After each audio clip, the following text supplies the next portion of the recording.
Hello everyone, आप सभी विद्यार्थियों का स्वागत है एक बार फिर आपके चैनल आर के स्टडी पॉइंट 99 में। तो भाई हो गया अपना भूगोल का पेपर। आप सभी का पेपर कैसा हुआ ये आपको कमेंट में बताना है भाई। ये भी मैं आपको बताऊंगा इसके अंदर वीडियो के अंदर कि मैंने जो करवाया उसमें से कितना का जो है इसके अंदर आया, यानी कि पेपर के अंदर जो मैंने इंपॉर्टेंट क्वेश्चन बताए थे उनमें से कितने आए ये मैं आपको इस वीडियो के अंदर बताऊंगा। और इसके आंसर भी मैं आपको बताने वाला हूं भी आपके कितने सही है या कितने गलत, आपको इस वीडियो के अंदर पता चल जाएगा। तो भाई हमारा इसके अंदर पहला प्रश्न है कि ग्रामीण बस्तियों में वृत्ताकार प्रतिरूप पाया जाता है। तो भाई इसके अंदर हमारा पहला प्रश्न जो है वो दिया गया है कि ग्रामीण बस्तियों में वृत्ताकार प्रतिरूप पाया जाता है। तो इनमें से हमें बताना है भाई नदियों के सहारे या सड़कों के सहारे या झीलों में तालाबों के चारों ओर या नहरों के सहारे। तो भाई इसका राइट आंसर होगा झीलें में तालाबों के सहारे। ठीक है, तो प्रश्न नंबर अपना नेक्स्ट देखते हैं। इसका प्रश्न नंबर दिया गया है कि मेगा नगर की जनसंख्या कितनी होती है।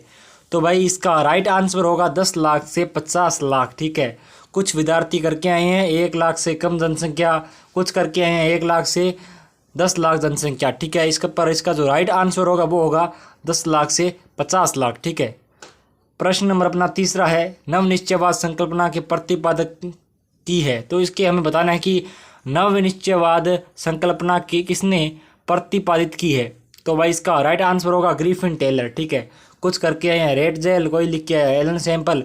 तो भाई इसका राइट आंसर होगा ग्रिफिन टेलर। ठीक है, आपका अगर आंसर ये सही है तो बहुत बहुत आपको बधाई हो। ठीक है, प्रश्न नंबर हमारा अगला है प्रवास का अपकर्ष कारक है तो काम के बेहतर अवसर। तो भाई अब मैं आपको बता दूं कि इनमें से मैंने लगभग करवा रखा है। नवनिश्चयवाद का मैंने आपको बताया था कि ये कर लेना बहुत ही जो है इम्पोर्टेंट है, और ये मैंने MCQ क्वेश्चन करवाते वक्त ये जो प्रश्न है मैंने उसके अंदर करवाया था। और प्रवास का अपकर्ष कारक मैंने कहा था कि अपकर्ष से संबंधित कोई प्रश्न आएगा जो कि MCQ क्वेश्चन होगा। ठीक है, तो वो आ गया। मेगानगर की मैंने बात की थी, ये मैंने करवाया था MCQ क्वेश्चन की जो क्लास हुई थी जिसके अंदर मैंने 4 चैप्टर करवाए थे। जो प्रवास वाला ये जो जितने भी थे ना वो चैप्टर मैंने करवाए थे, उसमें मैंने आपको करवा दिया था। मैंने बोला था ये ज़रूर आएगा, तो ये भी भाई आपका आ गया। यानी कि यहाँ तक हमारे 3 प्रश्न जो है जो मैंने करवाए उन्हीं में से आए हैं। आगे भी देखेंगे कौन कौन से प्रश्न जो मैंने करवाए उनमें से आए हैं या नहीं आए। तो भाई समाजिक दृष्टि से संवेदनशील सड़कों बनाने का कार्य कौन सा संगठन करता है। तो भाई दोनों में से एक इसका राइट आंसर होगा सीमा सड़क संगठन या जिला सड़क संगठन। दोनों में से एक है, तो मेरे हिसाब से सीमा सड़क संगठन होगा। बाकी आप जो है इसका राइट आंसर आपको कमेंट में बताना है कि सीमा सड़क संगठन है या जिला सड़क संगठन है। ठीक है, दोनों में से इसका राइट आंसर आपको बताना है। ठीक है, क्योंकि आपसे भी कुछ प्रश्न पूछे जाना चाहिए ना, तो आपको जो है इनमें से आपको राइट आंसर बताना है कि सीमा सड़क संगठन का या होगा या जिला सड़क संगठन का होगा। उसके बाद हमारा प्रश्न नंबर ये है कि ज्ञान आधारित उद्योग। तो भाई आपको थोड़ा सा माइंड लगा लेना कि सॉफ्टवेयर के अंदर ज्ञान मतलब ज्ञान वाला ये चीज़ है ना, उद्योग है सॉफ्टवेयर। ठीक है, तो इसका राइट आंसर होगा सॉफ्टवेयर। ठीक है, प्रश्न नंबर हमारा अगला देखिएगा कि निम्नलिखित में से लोहा एशक का प्रकार है। तो भाई हेमेटाइट जो है लोहा एशक का प्रकार है। प्रश्न नंबर अपना अगला देखिए खरीफ की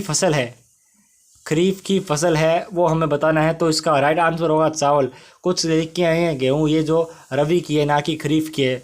आपने जैसा पढ़ा था उसके हिसाब से लिख दिया, बट आ गया खरीफ का और अपने बुक के अंदर रबी का था, तो इसके अंदर गेहूँ ऑप्शन राइट था, तो अभी चावल होगा इसका। ठीक है, चावल इसका राइट ऑप्शन होगा। ठीक है, जो आंसर होगा इसका जो चावल जो है राइट आंसर है।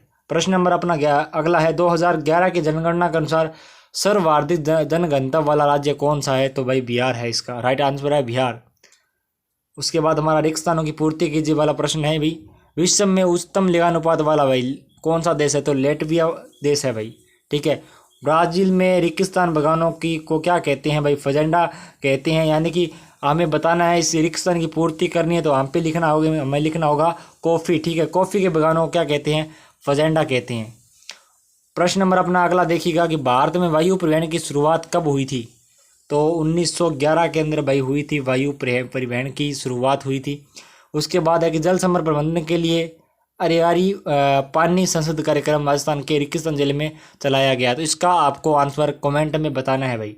ठीक है, इस प्रश्न का आपको आंसर कमेंट में बताना है कि इस रिक्त स्थान के अंदर क्या आएगा। उसके बाद अति लघुतरात्मक प्रश्न है कि संचार के व्यक्तिगत साधनों के 2 उदाहरण दीजिए। तो मोबाइल, टेलीफोन ये वगैरह जो है आप लिख सकते हो, ठीक है। उसके बाद फुटकर व्यापार किसे कहते हैं, जो रेडी विक्रेता होते हैं, ठीक है, वो होते हैं फुटकर व्यापार वाले, ठीक है। इस चीज़ को तो आप अच्छी तरीके से समझते हो।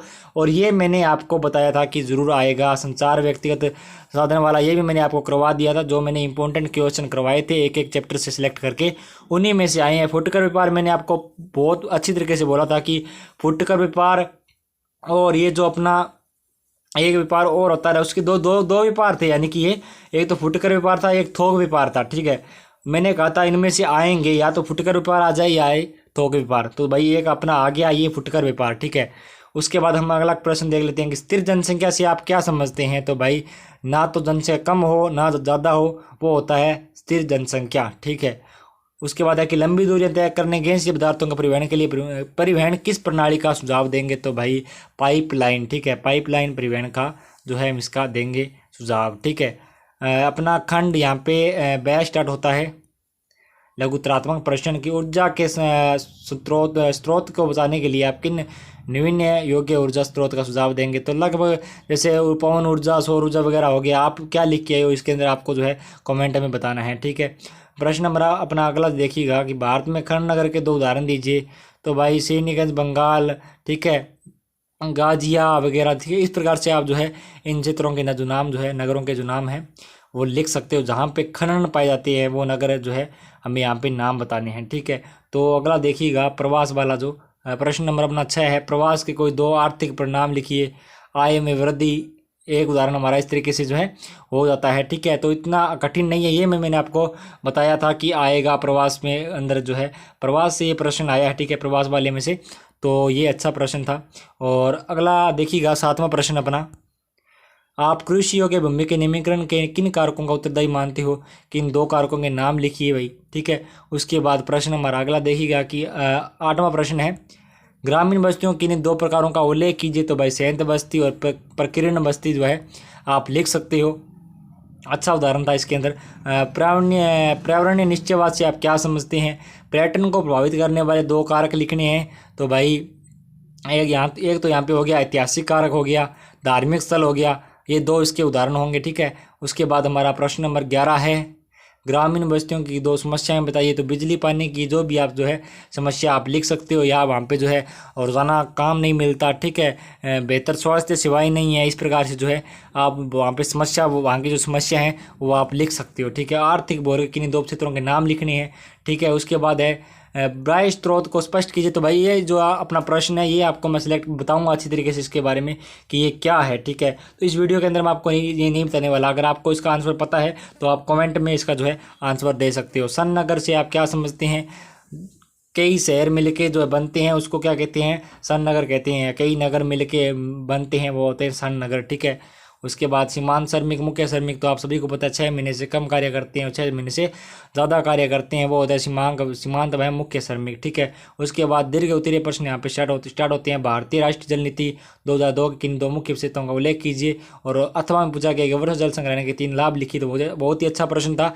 और इसमें मैंने आपको बताया था कि जल संग्रहण का कोई लाभ हमें बताने थे यहाँ पे, यानी कि मैंने प्रश्न कराया था आपसे, जो है इंपॉर्टेंट प्रश्न आपको मैंने दिए थे, उसके अंदर मैंने ये प्रश्न दिया है, आप देख लेना चाहिए कि वर्षा जल संग्रहण के कोई लाभ बताइए, या कि उसके कोई क्या लाभ है उसके, वो जो है स्पष्ट कीजिए। तो वो मैंने प्रश्न आपको दिया था। उसके बाद हमारा अगला प्रश्न है, कच्चे माल पर आधारित के 3 उद्योगों का वर्णन कीजिए। तो आप बहुत ही सरल प्रश्न है, विनिर्माण किसे कहते हैं।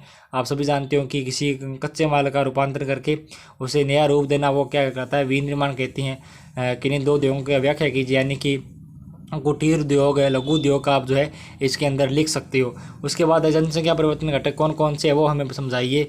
जनसंख्या परिवर्तन के घटक कौन कौन से हैं। तो बहुत ही अच्छा प्रश्न है। जनसंख्या वितरण को प्रभावित करने वाले आर्थिक कारकों का व्याख्या कीजिए। तो भाई नगरीकरण, उद्योगीकरण है, इस प्रकार से जो है खनन, नगर, इस प्रकार से जो है आप इसके अंदर लिख सकते हो। निम्नात्मक प्रश्न है, भारत में उद्योगों की अवस्थिति प्रभावित करने वाले किन्हीं 4 कारकों की विस्तृत विवेचना कीजिए। भाई ये था अपना पेपर रोपण कृषि से आप क्या समझती हो। तो बहुत ही अच्छा प्रश्न था रोपण कृषि। ये जो है